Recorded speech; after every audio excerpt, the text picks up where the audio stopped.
Hey you guys, it's Moni XO and I'm excited. Today I am speaking with Savy, the famous Savy. How are you? I'm fine. How are you? I'm good. I'm glad to be talking with you about your upcoming event. But first, I want to learn more just about you. How did you get into the fashion industry, into modeling, being a model coach, doing all the amazing things that you do? Oh, well, that's a lot. That's a lot. And you do a lot, so. That's a lot. But I'm gonna start first with how I got into modeling. It started more so with the pageants. I won Miss Congeniality for St. Louis in 2011. And from there, I didn't know what I was getting into. My mom just threw me into that. And I just knew I just kept going to go get my hair done because I kept messing it up, and then I won. Then after that, I would say about 6 months after that, I got into just doing photo shoots. Yeah. So then I was like, I kind of like this, but I still wasn't sure because I was so young. I didn't know what it really was. Then when I got into middle school, that's when I started like developing. I know it's kind of off, but I'm saying this kind of helped me. But when I got into middle school, I got like really bad acne, and then I had to stop doing photos because I was like really like insecure about it. But then I end up just still going forward and getting some great editing.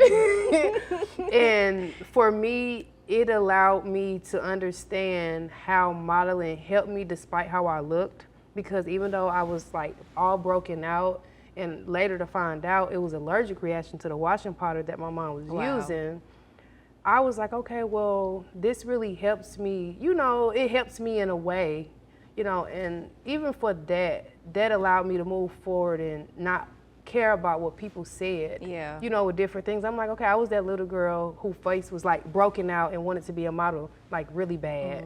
But then I went and took a picture. Of course, the editing always worked.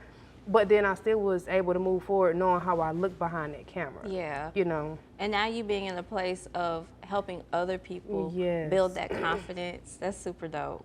Yes, and I think I love that mainly because they actually able to say it out their mouth. They'll come and tell me like, I used to be so insecure.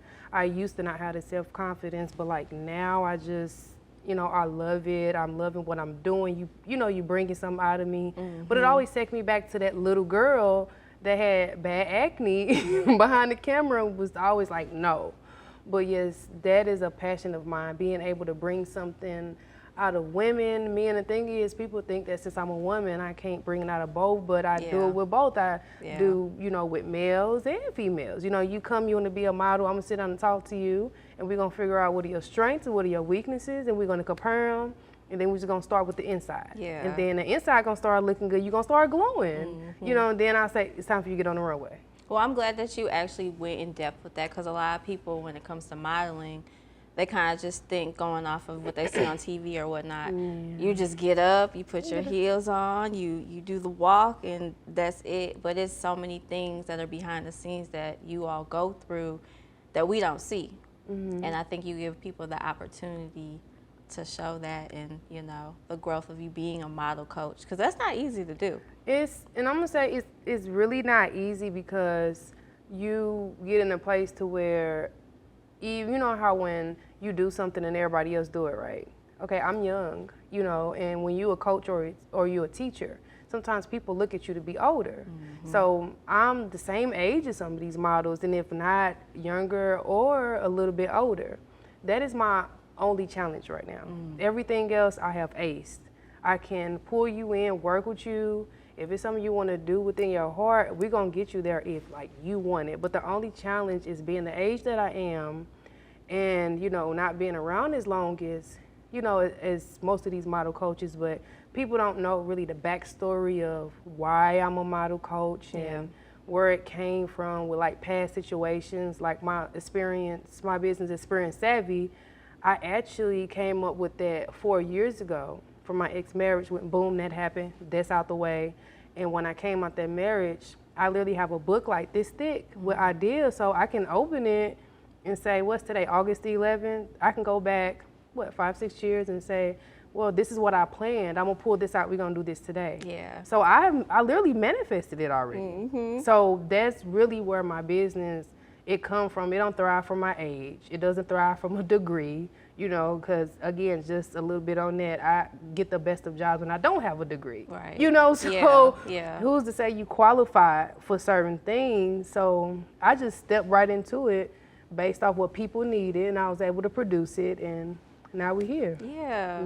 Now, what has been your favorite experience so far? I'm gonna shorten it down. Your favorite experience so far within like the past 3 years that you've done when it comes to helping others, and then just even with yourself with your business. I would say my very favorite experience would be when the very first day I meet somebody and they say they want to model and they agree, they say yes, and then I have one-on-ones. Like, instead of me just being a model coach, I actually go into my planner and I mark days for you just to come and sit and have one-on-ones with me. Those days don't consider a walk in the runway. We may do a little walking sometimes if that's something that you want to strengthen, but those times I really admire the most, because every time I have a one-on-one with a model, they always come out doing something like amazing, spectacular. Like every model that I done touched, they want a business. They didn't went and did it. You know, even if it's just modeling, I see them doing more content. So that has a great effect on me. You know, I'm like, it's working. So that part right there, just being able to have those one-on-ones and talk with my models, and we appreciate each other back and forth, and we pulling good things out of each other. That's it's always gonna be my favorite part. Okay, like, so never ending. I want you to go in depth about how important it is when it comes to building those relationships with the models, because I think a lot of times people just are like, oh, put this outfit on, go. But you have to know who you're working with, right? Because they do that. Come on, get dressed. They be like, her right there, I want her. Come here, can you fit this? Put it on. I experienced that so much. And the crazy part about it is that you have to build that relationship with a model, because you may end up, say for instance, you're working with a future Naomi Campbell. Meaning you go and she put on your clothes and it's 2022, and you're literally telling her, throw this shoulder on, you know, get on the runway. You know, they be talking to you crazy, all ghetto. Words don't even be complete. And then, and you acting so nasty, you don't even know her name or nothing. But then you have all her information, because she done walked in your clothes, you got her social media, but you can't hit her up now because you didn't even take time to figure out her name. Yeah. And you sat there and threw something at her. And the only reason I'm saying throwing, because that's something that happens a lot. You know, with models, sometimes when designers are in a rush, they, here you go, throw this on, put this on, put this on. Nobody's taking the time to build their rapport. And they people remember that. People remember that. I'm going to remember who threw that shirt at me. And you know, we be having so much time backstage. Yeah. Just like we be literally sitting around as a model. We sit around so much, so you have that time to get to know your models. Hey, you know, we should do like more networking. For me, I feel like, okay, if it's a model you think you potentially want to work with, get some information. I want to follow you, do something like that. But we so busy being cute, you know, backstage. Just that's something that's a big thing. Like nobody really network. They don't network in the backstage at all. Yeah, like you said, a lot of people, they want to be cute, they want to be seen. But it takes the work to build and make those connections. You never know you never know what's in a line for what a person is going for. Like I would say, you know, it can be you or anybody else. You know, you can be somebody totally big, like 3, 4, 5, 6 years from now, but it's important that I value you now, just in case I may need you later. Because if I need you later and you in that place, guess what? We can pull each other up. You see what I'm TED saying? Talk, okay? No, that's just what it is. You can't be just out here just treating people any type of way, because you're going to get that return back. Yeah. You know, so for me, that's why even if you treat me bad right off top, I got to eat that. I got most of the time I got to eat it. Most. But some stuff is blatantly disrespectful and unacceptable. Most of the time I do eat it because I have a name that I go by, and I don't want to be put out there as this nasty, you know, person that we are, you know, supposed to be. Maintain that professionalism. Professionalism all the time. But that's why it's very important, because you never know who in your presence. Always treat people how you want to be treated. Exactly. Okay, girl, talk about this show that's coming up that you've been working so hard on. Oh, yes, the Diamond Fashion Experience. Yes. You like, let me process this. No, I had to process it because I just left the venue and I took pictures and got videos. It's so pretty. It's so pretty. When I seen it, you know how before I got there, I was like, yeah, I just want to sell tickets, sell out. You know, I got a purpose. Let's just push it. But when I got there, it sunk in. Like, it's literally third-degree glass factory. Like, everything is glass. Everything's like so pretty. So, and I'm like, yes, this is me. We gonna push this. It gave me more motivation to literally like push the show, which I should have had motivation at first, but hey, the venue was just so pretty. It gave me more. But it's more of an experience and not just a fashion show because I have speakers. So how I'm breaking the show up is going to be, you know, we're going to start with fashion, a speaker, then fashion, then speaker. But then I'm also bringing in a surprise. I'm not telling nobody, but I'm going to bring in a surprise at some point. And I would say the title came from my non-for-profit that I have called Little Girl Gone Missing. And the diamond fashion experience, the word diamond, it's a diamond in the rough. So Little Girl Gone Missing, that's the diamond in the rough because it's the little girl, she's a diamond, and it's a diamond in the rough. I love it. And I know I love it too because it got something to do with babies and women and, you know, I don't want to get too deep into the sad part, but the non-for-profit, it caters to women who go through mental abuse, physical abuse, sex trafficking. If your child's been taken, you know, as a rescue team, we can help you find her. Like different things that we got in place. But this fashion show is going to pour into that non-for-profit. So it all collides with the diamond because it's a little girl in the rough. That's the diamond. Yeah. So it all comes together, but at the same time, we do fashion shows and we go to fashion shows and you get to thinking like, hey, I'm spending my money. Where am I going? What am I learning? What can I take home? So when you come and you purchase your ticket, you'll be able to say, hey, I can take a diamond home with me. And when I say that, people get a little lost, but when you go somewhere and you go and you looking at fashion, what did you take home with you besides a drink or either some food or a thought about a cute outfit? That's all you literally take home, or if you bought something at a vendor table. Look, I'm over here trying to think, like, what have you took home? I want people to go home feeling like, hey, that really touched me. So I want fashion to be in a way to where it touches you. And then with me having the speakers, I know that since I poured it in, they're going to have something to pour into the city. Yeah. You know what I'm saying? So you better go home and be like, yeah, that was dope. Not only it was dope, but I learned something. You know, and these people, they have something to give. They're so amazing. I'm not just all about just showing off the models. No, we got to come together as speakers, you know, vendors, you know, fashion designers. It's different people and just mixing all in one room and not just basing it off the models. Taking some lack off them too. Because me as being a model, I noticed that I can't do every fashion show, but I know the fashion that I'm doing, I'm making sure the models, they're not leaving exhausted. They may be a little tired, but just exhausted. You know, it won't be exhausted. Because like I said before, like a lot of times when people don't know what goes on behind the scenes, they have to change. They got like 10 seconds to put something else on. So much. But once I'm going to tell you one thing that I'm going to do, and once, because I know what's going to happen. The star volume is where I'm going. And I'm going to treat the models so good. When they backstage, they're going to get better treatment than the people on the outside. You want to know why? Because them are the ones that make the show. I know, that's right. The designers and the models, they're going to experience something so dope. And this is why I'm creating this platform, because when you're purchasing my ticket and you putting that token, it's not in my pocket, it's putting it in a vision. You see what I'm saying? So I'm creating this to make sure that they're taken care of. You're just here for the show, but they're making the show, so they deserve so much more. You know, so that's where I'm going with it. That's where I'm going with this whole platform, the Diamond Fashion Experience. This is not the end, it's just the beginning. So. I'm so excited for you. I love it because it's going to be different because like you said, when you want an experience, you want an experience, and I think it's going to be an unforgettable one. That's what I want. Before we wrap up into the Cause the Rage Hour segment, how can people purchase tickets? Like, reach out to you? Are you taking models still? Are you done with all that? You know, some people take them at last minute. You know? The models. Let me not put that in the air. Hold up. You gonna model one? No, girl. No. You gonna do it? I'm gonna go to the show and support from the other side. No, so look, the model part, that part is done. But I have experienced Savy, of course. You know, if you thought about ever being a model, I do have a website called www.savyxp.com. So SAVYXP.com. And you can look me up. That's where like everything is at. Before as purchasing a ticket, it's available on eventbrite.com. Okay. And if you don't, have the means of internet, some people, they just don't want to go on Eventbrite.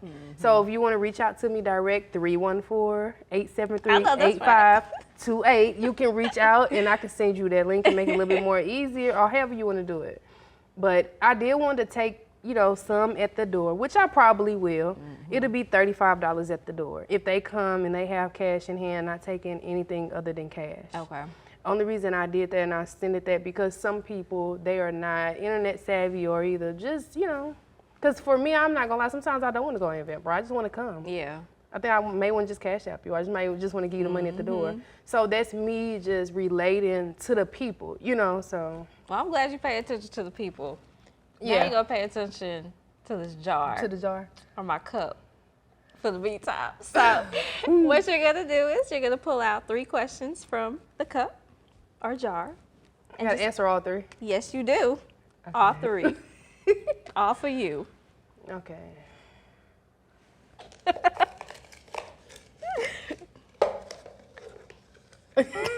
Like that was gonna help. You might as well just take them all out. What does the meaning of life mean to you? Oh, that's a great question. The meaning of life. So the meaning of life means to me being able to have a dynamic effect on people to get a great return. Oh, you've answered this before. I have not. I have not, but the thing is I'm just really good with just knowing what I want to do with something that's been given to me, especially when it has something that involves people. Like, I just know I want to be able to do something for people first before myself. So that makes me selfless. Sometimes you get hurt in that, but at the end of the day, the return is always greater. Yeah, so. I love it.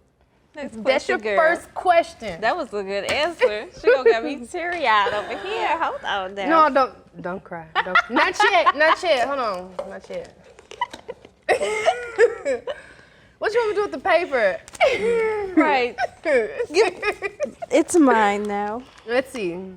What is the best advice you ever received? Ooh, self-criticism just a little bit. So the best advice I've ever received was, I would say, I don't know. I feel like you've gotten a lot of advice. I have. I got a lot of advice because I'm always open to receive. So it's like people tell me stuff all the time, I think my best advice that was given to me was always put self first, but consider others in the midst of the process, meaning that I know I got to put myself first, but in the midst of me putting myself first, include other people. Yeah. So where you're not coming out at the end and it's just being you. Yeah. So when I kind of, when they said it to me, it's like an open-ended statement because I'm like, that still sounds like just me. But when it's a process, it's like you gotta get the A to Z. While I'm getting to A to Z, you have to put you in the beginning, but make sure you're taking people with you to get to Z. Yeah. So that was the best advice I've ever gotten, only because for so long, I didn't trust nobody. I didn't really care to talk to a lot of people. But because I came in that bubble, because once you start identifying your gift, you wanna protect it because you're vulnerable to who you are and like to other people.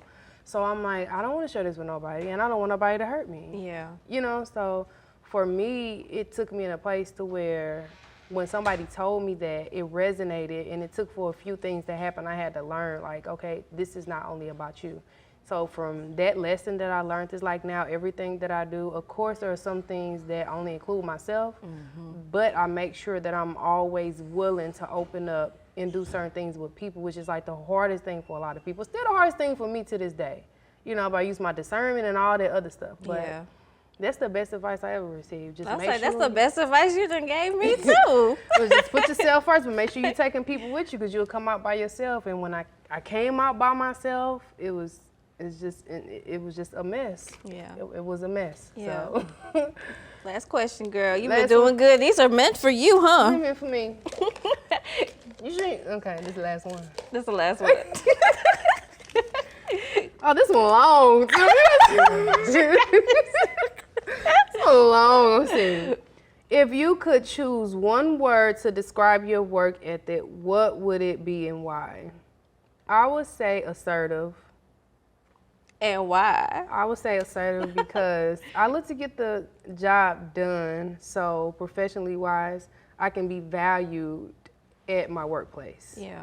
Meaning like, okay, well, if I work, because right now I work for a law firm, right? So you know everything is demanded. So if the attorney that I work for, she needs something, I get it to her right then and there. So guess what? When she needs something else, she can count on me to get it done. And then you have to look at who you're working with too. Sometimes you get a chance to work with people that you honor each other. So now it's like, okay, it's an honor to work with this person. So let me get the job done so they can continue to count on me. Right. So that's why I'm assertive. And that's why you're good at what you do. Yeah. Well, thank you. You're welcome. Let everybody know how they can follow you again, how they can purchase tickets for this ultimate experience. Because we're going to sell out. You need to get a ticket. You're going to sell out. Speak it, manifest it. Yes. So you can follow me at Savy the Model. That's on Instagram, and I do have a fan page on Facebook. Check out a fan page. Yeah, I do have a fan page. I don't even know how it happened. It just came, and then followers just started following me. And like a lot of people was just there one day. And then that's on Facebook. That's Savy the Model too. But you can pretty much Google me and put in Savy the Model, and everything's going to come up. Like far as my LinkedIn will come up, my Facebook, my Instagram, Twitter, everything. But my direct website is SavyXP.com. And then those tickets, Eventbrite.com.